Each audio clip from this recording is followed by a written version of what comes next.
Bom, agora eu vou falar um pouquinho da descolonização da África.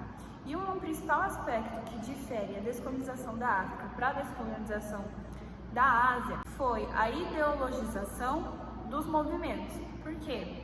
Porque na África as culturas eram muito diferentes, porque vários países foram colonizados por países diferentes. Então, uma parte foi colonizada pela Inglaterra, outra parte foi colonizada pelos franceses, e eles tentaram aglutinar esses países em uma só bandeira de luta. E a independência da África não deveria ser apenas econômica ou política, e sim cultural, porque as culturas deles são muito influenciadas pelos países que os colonizaram. Agora eu vou falar um pouquinho sobre a descolonização dos países que foram dominados pela Inglaterra. Bom, de modo geral, o processo de independência foi bem pacífico, mas teve alguns países que tiveram alguns conflitos, como é o caso do Quênia, porque no Quênia a população branca resistiu ao domínio britânico. Outra colônia britânica que obteve sua autonomia na segunda metade do século XX foi a África do Sul. A independência se deu por uma minoria branca de origem europeia. E sob o domínio desse grupo, a República da África do Sul foi submetida a um regime de segregação racial, que foi o Apartheid.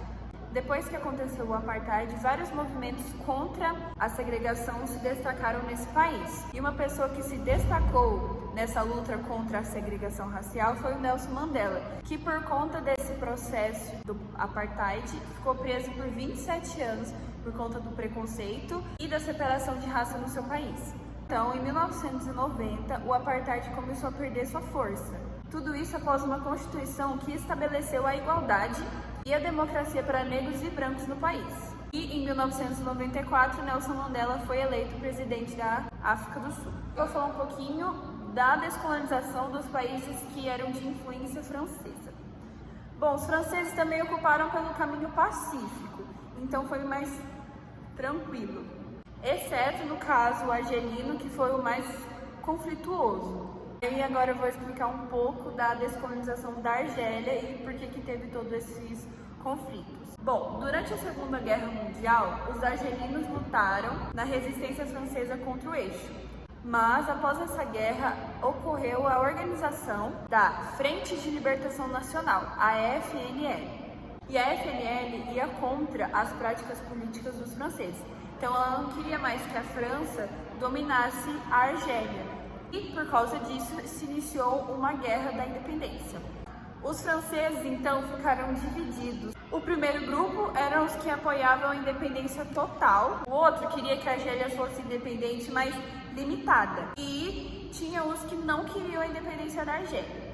Só então, em 1962, que Charles de Gaulle iniciou um plebiscito em que 90% dos franceses aprovaram a independência. E em julho de 1962 foi eleito o primeiro presidente da Argélia. Agora eu vou falar um pouco sobre a descolonização dos domínios belgas. Bom, nos domínios belgas nós tivemos guerras civis no Congo e na Ruanda.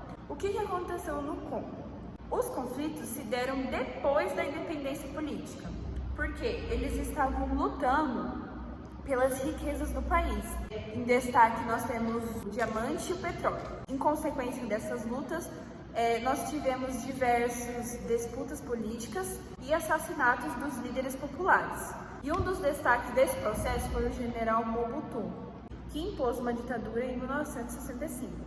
E esse cara até chegou a alterar o nome do país, de Congo para Zaire. Mas, no fim de 1990, ele foi deposto após uma rebelião iniciada por Laurent Kabila e ele determinou que o país voltasse a se chamar República Democrática do Congo. Agora eu vou falar um pouco o que aconteceu em Ruanda. Logo após a independência do país, nós tivemos dois grupos que se opunham. Eram os Tutsis e os Hutus. E esses caras começaram uma guerra civil, aconteceu um genocídio com a população Tutsi.